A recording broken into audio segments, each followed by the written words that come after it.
વધુ એક સમાચાર વલસાડથી, જ્યાં પાર તાપી રિવર લિંક પ્રોજેક્ટ વિવાદનો આ મામલો સામે આવ્યો.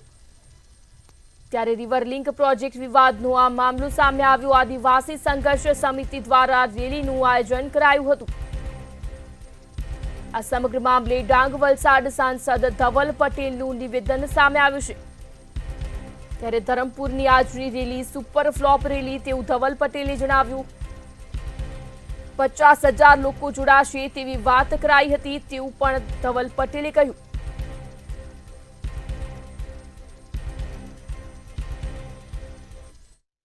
સૌથી પહેલા તો જે પૂરું કોંગ્રેસે માહોલ ઉત્પન્ન કર્યું હતું કે કોંગ્રેસની મહારેલી મહારેલી મહારેલી, આ મહારેલી નહીં, મહા સુપર રેલી ફ્લોપ રેલી આખું બનીને રહી ગઈ છે.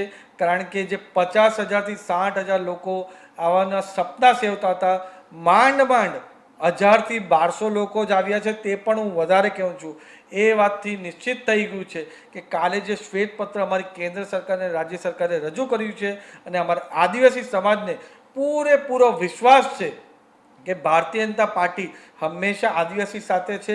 આદિવાસીનું કંઈ પણ અહિત ના થવા દેશે અને જે માંગણી એમની હતી એ માંગણી અમે સ્વીકાર કરી દીધી છે. કારણ કે પ્રોજેક્ટ તો 2022 અને 23માં રદ થઈ ગયો હતો, લેખિતમાં પણ આપ્યો હતો, પણ પછી પણ અમારા આદિવાસી સમાજને બાંયધરી જોતી હતી, એ પણ આજે અમે કાલે એમને આપી દીધી છે. એના કારણે આ મેં પહેલા દિવસથી જે કહેતો હતો કે આદિવાસી અસ્તિત્વ બચાવની રેલી નહીં પણ કોંગ્રેસના અસ્તિત્વ બચાવની રેલી છે.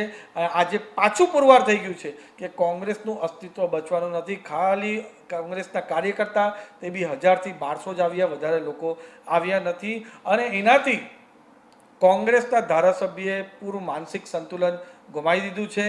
એમણે એવું હતું કે કોઈ શ્વેતપત્ર આવશે નહીં, રાજ્ય સરકાર કેન્દ્ર સરકાર સાથ ના આપશે, પણ રાજ્ય સરકારને કેન્દ્ર સરકારે જે સાથ આપ્યો, કાલે પ્રેસ કોન્ફરન્સ એના પછી લોકોનો જે પ્રતિસાદ અમારે ભારતીય જનતા પાર્ટી મોદી સાહેબ માટે છે. મને હજારો કોલ આવ્યા.